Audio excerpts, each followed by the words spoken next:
Hi guys! Hindi lang basta drama ang hatid ng episode na to. Parang naging crime investigation na ang buhay ni Cassandra. Matapos ang sunod-sunod na sampal, akusasyon at pagbabanta. Heto na ang plot twist na matagal na nating hinintay. Habang pilit na nililinis ni Cassandra ang pangalan niya. Unti-unti nang lumalabas ang ebidensya kung sino ba talaga ang tunay na traidor. Isang hotel, 2 babae at isang sikretong pilit na ikinukubli. Si Michelle ba talaga ang utak ng lahat? At habang mainit ang investigasyon, heto naman ang tensyon sa pagitan ni Delton, Johan at Garrett na parang mga lalaking hindi na magkamayaw sa pag-aagawan ng atensyon. Nakakaba, hindi ba? Sa episode na to, malalaman natin kung sinong tunay na kakampi at sinong ahas na nagtatago sa damuhan.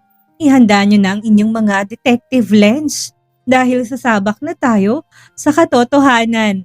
Tara, alamin natin. Kasama ko na si Delton sa hardin, kahapon pa kami dito sa villa niya. Nagtipon naman ako ng panlaban ko para mapatunayan kong hindi akong nanggaya. I'm sure na maglalabas din si Rosie ng patunay na hindi niya ginayang design niya. Hindi talaga maganda ang nararamdaman ko sa Johan na yun eh. Siya lang naman ang lumapit sa'yo kaya hindi imposibleng may kinalaman siya sa mga nangyayari. Pagdidiin ni Delton kay Johan. Hindi niya naman siguro gagawin yon lalo na't may tiwala si chairman sa kanya. Pagtatanggol ko, seryoso ko tinignan ni Delton na tila bang laki na ng kasalanang nagawa ko sa kanya. Kinakampihan mo ba siya? Hindi naman sa ganoon. Wala pa kasi tayong pruweba para isipin natin siya nga ang may gawa. Pagpapaliwanag ko, napapailing naman siya saka siya tumayo at bahagyang lumayo. Nagpapahangin. Pinagpatuloy ko na lang ang ginawa ko. Napatingin ako sa cellphone ko nang biglang nag-send ng link sa akin si Donna. Pinindot ko naman yun at dumiretso ako sa video ni Rosie. Cassandra, kung nasan ka man ngayon, lumabas ka dyan sa lungga mo. Harapin mo kami. Deserve ko naman siguro ng paliwanag, hindi ba? Napangisi ako sa sinabi niya. Ako pa ang hinahamon niya. Kung sino pang magnanakaw at manggagaya, siya pang matapang. Huwag kang maggalala dahil kapag nakapag-ipon ako ng ebidensya laban sa'yo, ikaw naman ang magtatago. Usal ko, napatingala ako ng maramdaman kong presensya ni Delton sa likod ko. Who's that? Tanong ni Delton sa kinuhang cellphone ko at pinanood din ang video ni Rosie. Sino ba siya? Para ikaw pang pagbintangan niyang manggagaya. Pabagsakin ko na lang kaya ang karir niya. Inis naman na saad ni Delton. Palagi na lang talagang nauuna ang galit sa kanya. Pabagsakin natin sa tamang proseso. Anas ko sa kinuha ulit sa kanya ang cellphone ko. Kachat ko si Donna at siyang nagbabalita sa akin na lang nang nangyayari sa kumpanya habang wala ako. Magtatago ka na lang ba? Sa ginagawa mo, lalo mo lang pinapatunayan na guilty ka sa panggagaya. I trust you, Cassandra. Saksi ako sa hirap mo, sa design mo. Pero kung magtatago ka lang, lalo nilang iisipin na guilty ka. Napabuntong hininga ako. Malakas ng loob nila dahil na-delete nilang mga kailangan ko. Malinis ang naging galaw nila. Sino sa team kong traidor? Wala namang ibang nakakapasok ng kumpanya. Kaya sino sa kanila? Sino sa mga taong malalapit sa akin ang tauhan ni Rosie? Fine, let's go back tomorrow. Sagot ko. Pagbalik namin sa kumpanya ay nakatingin sa akin ng mga empleyado. Rinig kong bulungan nila pero hindi malinaw sa akin ang pinag-uusapan nila. Alam ko naman na akong pinag-uusapan nila and I hate it pero wala akong magawa. Sa ngayon kailangan kong tiisin lahat ng mga binabato nilang salita sa akin. Cassandra, Iha, where have you been? Alalang-alala kami sa'yo. Sumalubong sa akin si Mommy Dahlia. Mukhang nakabantay silang lahat sa pagbabalik ko. Pumasok ako ng office ko. Nakasunod naman si Mommy Dahlia sa akin. Ano bang nangyayari? Paano nangyaring magkapareho kayo ni Rosie ng design? Tanong niya. Tinignan ko naman siya. Hindi ko rin po alam, Mom. Yun din ang iniimbestigahan ko ngayon. Sagot ko. I believe you. Malaking tiwala ko sa'yo. Let's find who is the traitor in my company. Aniyan ay kinatango ko. Kahit papaano gumaan ang pakiramdam ko kapag naniniwala sa akin ng mga taong inaasahan kong naniniwala sa akin. Hanggang ngayon ay nag-iisip pa rin ako kung ano bang malakas na ebidensya ang ihahain ko sa kanila. Alam kong nagulat ka sa mga nangyari. Naintindihan ko naman kung bakit umalis ka na muna pansamantala. Pero hindi yun ang sagot, Cassandra. Alam mo, lalo lang magkakaroon ng lakas ng loob ang taong may galit sa'yo kung magtatago ka. Napatango naman ako sa sabi ni Mommy Dahlia. May point naman siya. Nagawa ko lang namang tumakbo at magtago dahil nauna ang panik ko. Tila ba nablangkong buong pagkatao ko. Matapos naming mag-usap, ay nagtungo ako ng design studio. Tahimik lang mga staff doon at tila ba nagpapakiramdaman lang. Hindi ko kailangan na pilitin sila para paniwalaan ako. Cassandra, tawag sa akin ni Joanna, isa ring designer. Can you explain what happened?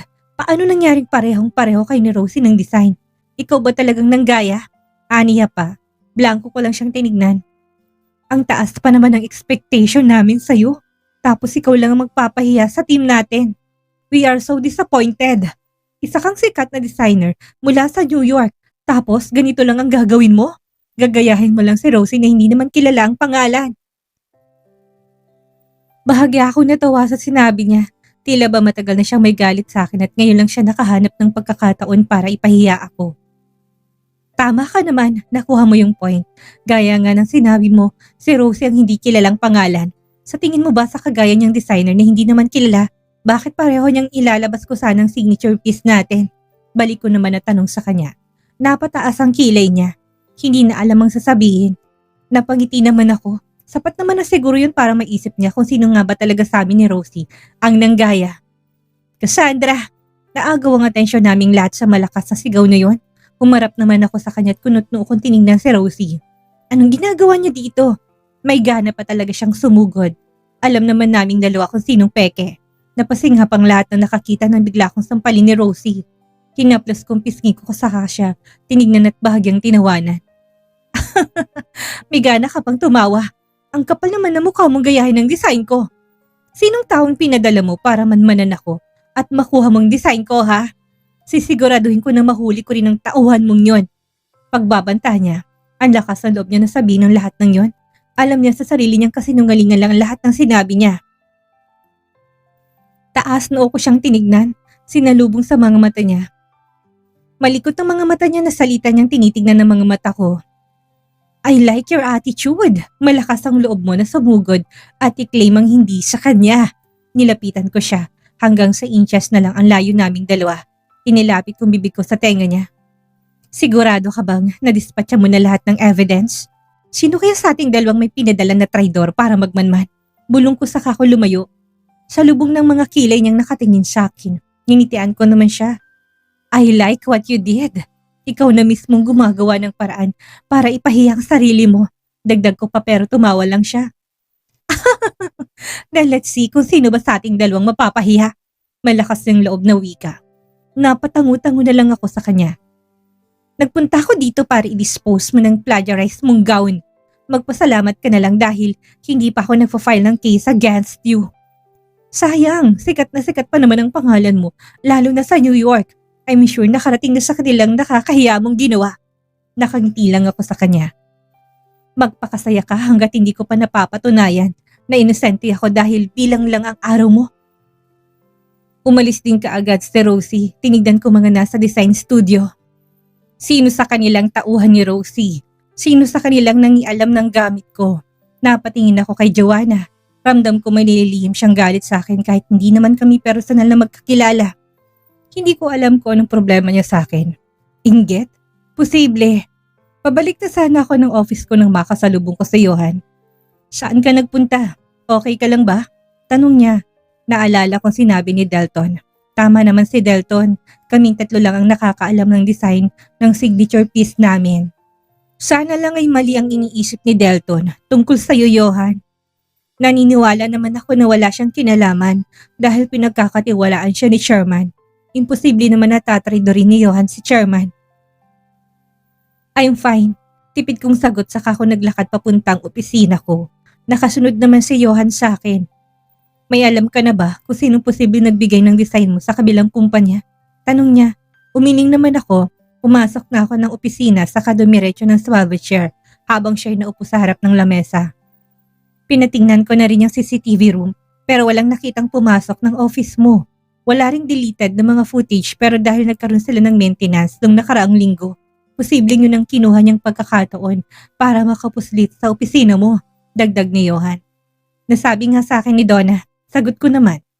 Yung original sketch mo, nasa iyo pa ba naman, hindi ba? Yung gawa mo sa computer mo o sa laptop mo. Umiling ako. Deleted yung sa computer at laptop ko. Kung ang ebidensya ko lang ay ang sketch ko, imposible yon. Dahil maaring meron din siyang may papakitang sketch. Sagot ko naman. Napatango naman siya na ma-realize niya yun. Napasandal na lang ako sa sandalan. Saka ako tumulala sa kisame. Napapaisip ako. Magiging sapat ba kung sasabihin ko sa kanila ang meaning ng gawa ko? Pero may paliwanag na rin si Rosie. Naipaliwanag niya na noong nag-live siya. Napabuntong hininga na lang ako. Huwag kang masyadong magalala. Hahanapin natin ang taong gumawa nito sa'yo ngayon. I'm sure nandito lang siya sa kumpanya. Posibleng nasa malapit lang. Tumango ako kay Johan. Nang may kumatok ay napatingin ako sa pintuan. Pumasok naman si Garrett na may daladalang mga pagkain. Pansin ko kasi hindi ka pa kumakain kaya bumili na ako. Alam kong marami kang iniisip. Pero wag mo na sanang pabayaan ang sarili mo. Aniya, blanko lang ako nakatingin sa kanya. Ganon din si Johan. Ibinaba ni Garrett ang mga dala niya sa lamesa. Hindi ko maintindihan ang ugali niya. Kapag may mga bagay siyang hindi nakukuha ay nagiging abuser siya. Kung umakta siya ngayon para bang wala siyang sinapit ginawa sa akin noong mga nakaraang linggo pa. I appreciate your effort, Garrett, but I don't need it. Dalhin mo na rin yan palabas dahil hindi ko rin kakainin yan. Diretso kong wika sa kanya. Kita kong pagigting ng panga niya. Kung wala lang siguro si Johan dito ngayon, baka kung ano nang nagawa niya sa akin. Wala naman ako nilagay sa mga pagkain. I promise, walang lason o gayumang mga pagkain na to. Pagpapaliwanag pa niya. Meron man o wala, hindi ko pa rin kakainin yan. Pasensya ka na kung masyado ako masakit magsalita pero nag-iingat lang ako. Lalo na ngayon na dumaraming mga tao na gusto kong pabagsakin. I hope you understand. Honest ko. Matatalim ng tingin niya sa akin pero hindi ako nagpadala doon. Wala siyang magawa sa akin dahil kasama ko si Johan. Itong lalaki na ba ito na ang gusto mo ngayon? Pagkatapos mong pagsawaan si Uncle Delton, itong lalaki naman na ito. Wika niya na wala ng kaninang malambing niyang boses. Ang bilis magbago ng ugali niya. May mental problem ba siya? Alam mo, doktor ang kailangan mo ngayon. Wika ko na para bang lalong nagpa-trigger sa galit niya. Akma niya sana kung lalapitan ng pigilan siya ni Johan. Tama na yan pare. Sama ng tingin mo sa kanya para bang papatayin mo na siya. Umalis ka na. Hani ni Johan, pero bigla na lang sinuntok ni Garrett si Johan. Hindi naman nakapaghanda si Johan kaya hindi siya nakailag kaagad. Sino ka ba para pigilan ako? Kilala mo ba kung sino ako? Alam mo ba kung ano ako sa buhay ni Cassandra? Ako ang asawa niya! Galit na usal ni Garrett kay Johan. Pinunasan ni Johan ang gilid ng labi niya. Hindi siya nagpatalo kay Garrett at binawian niya rin ito ng suntok. Ex-husband, you asshole! Sa nakikita ko ugali mo ngayon, alam ko ng dahilan kung bakit ayaw ka nang balikan ni Cassandra. Base sa pagkakwento sa akin ni Chairman, ikaw ang nanloko. Ibang klase ka rin pare. Magkapatid pa talagang tinuhog mo. Tapos ngayon maghahabol ka sa babaeng pinagpalit mo sa ibang sausawan ng lahat. Akma na naman sanang susuntokin ni Garrett si Johan nang masanggana ni Johan yun. Napapahilot na lang ako sa sentido ko. Kapag hindi pa kayo tumigil, magpapatawag na ako ng security. Kung gusto niyo mag-away, wag dito sa loob ng office ko. Wika ko sa kanilang dalawa. Malakas na tinulak ni Johan si Garrett. You heard her. Get out. Utos ni Johan ay hinihingal pa. Hindi pa tayo tapos. Tandaan niyo yan. Cassandra, hindi ako titigil. Baling ni Garrett sa akin. Pero tinaasan ko lang siya ng kilay. Anong kaguluhan to? Tanong ni Delton na kapapasok ng opisina ko. Call a security for me please. Walang gana ko ng sambit kay Delton. Pagod na ako pero dumagdag pa sila. Pagod ng isip ko at para bang drain na drain ng buong katawan ko. Nag-aaway kayong dalawa? Lumabas kayo bago ko pa kayo idan sa dahas para lang makaalis dito. Hindi kayo nakakatulong. Motoridad na saad ni Delton. Galit naman na umalis si Garrett habang nanatili naman si Johan. Ikaw, ano pang iniintay mo? Umalis ka na rin. Utos ni Delton kay Johan. Kakampi niyo ako. Tutulungan ko si Cassandra na malinis ang pangalan niya. Sa ingay nilang dalawa ay lalo kong naiinis. Umalis na kayong dalawa. Wala akong kailangan sa inyo. Anas ko. Napatingin silang dalawa sa akin pero blanco ko silang tinignan. Leave me alone, please. Ulit ko dahil baka hindi pa nila naintindihan ang sinabi ko. Wala silang nagawa kundi ang umalis. Nagpapakawala na lang ako ng hangin.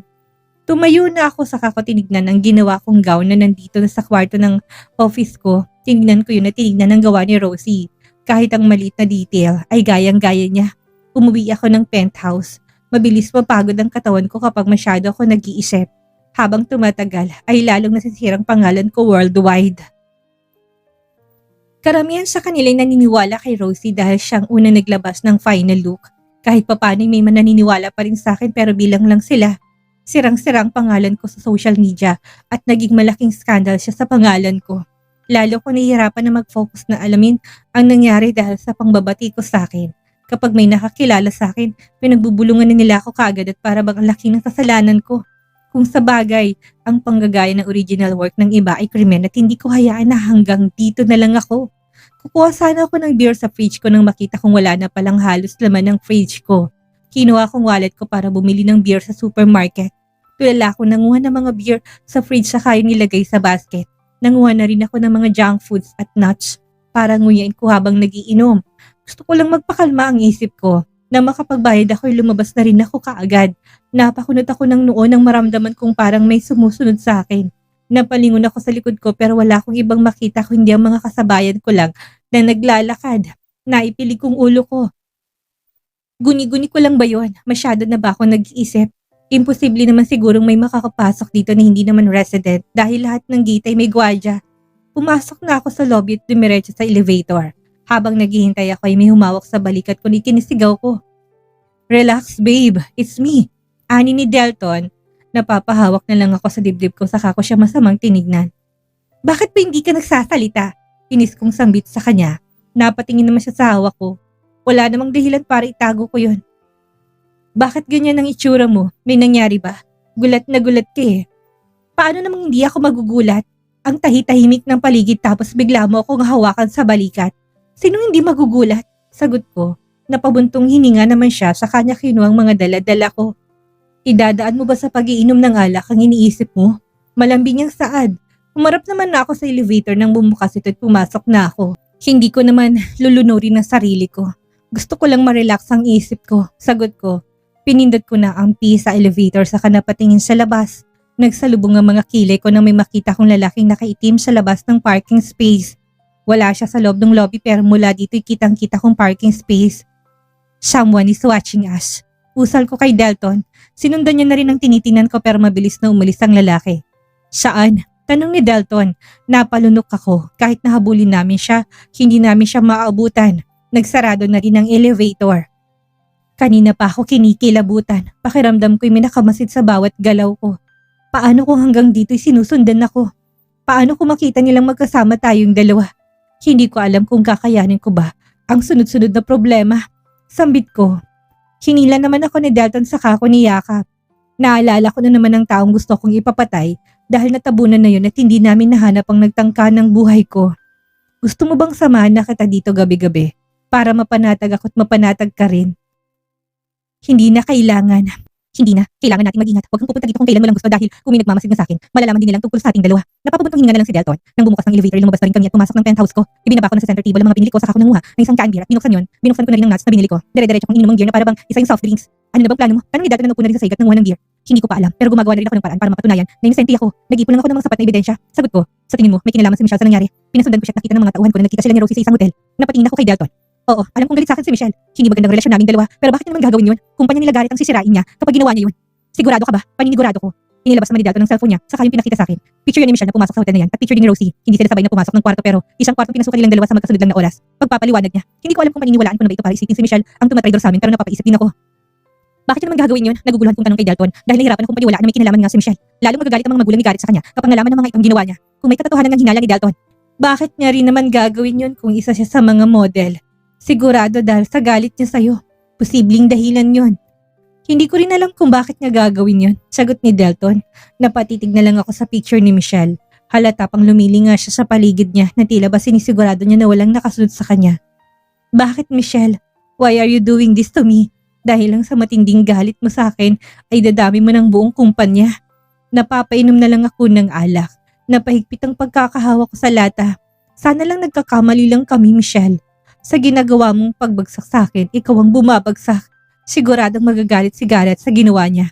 Wala na akong pakialam sa relasyon nilang dalawa. Si Michelle ang gumagawa ng kasalanan niya at ikakasira ng pangalan niya sa industriya lalo na sa mga magulang ni Garrett. Sinubukan ko na munang alisin yon sa isip ko at nakipagkwentuhan na lang kay Delton. Habang nagiinom kami, kahit papaano nakakalimutan kong problema ko. Nang maubos namin ang alak ay lumapit na siya sa akin at sinila ko ng halik. Hindi naman ako umangal at hinalikan din siya pabalik hanggang sa palalimin na ito ng palalim. Patuloy naman kami naghalikan. Nakaupo siya sa sofa habang ako nakaluhod sa sofa. Nagpatuloy yon hanggang sa pareho na kaming walang saplot. Babe, nangihina akong sangbit. Tumirik ang mga mata ko nang marating ko na ang Ruro. Para akong mababaliw sa sobrang sarap. Siya lang nagpaparamdam sa akin ng ganito. Siya lang yung lalaking iniisip din kung masasatisfied ba ako. Naku, habang tumatagal, lalong nagiging komplikado at masakit ang katotohanan. Akala natin ay karir lang ang apektado pero pati ang tiwala sa pamilya at ang mga taong malapit sa atin ay unti-unti nang naglalaho. Alam nyo, ang aral na mapupulot natin sa chapter na to ay napakahalaga. Ang puot at inggit ay parang lason. Hindi lang ito nakakasakit sa iba, kung hindi unti-unti rin itong winawasak ang taong nagtataglay nito. Gaya na lang ni Michelle, sa kagustuhan niya na pabagsakin si Cassandra, siya mismo unti-unting sumisira sa sarili niyang pangalan at relasyon. At tandaan natin, hindi solusyon ang pagtakas o pag-iinom para malimutan ang problema. Ang tunay na lakas ay ang pagharap sa katotohanan, kahit gaano pa to kasakit. Sa palagay niyo ba, sapat na ebidensyang nakuha ni Delton para tuluyang mapatunayan ang kataksilan ni Michelle? O baka may mas malaki pa silang alas na hindi natin inaasahan? Handa na ba kayong makitang pagbagsak ng mga tao na nakit kay Cassandra? Ako ang inyong narrator, si Miss Maria. Magkita-kita tayo sa susunod nating kabanata.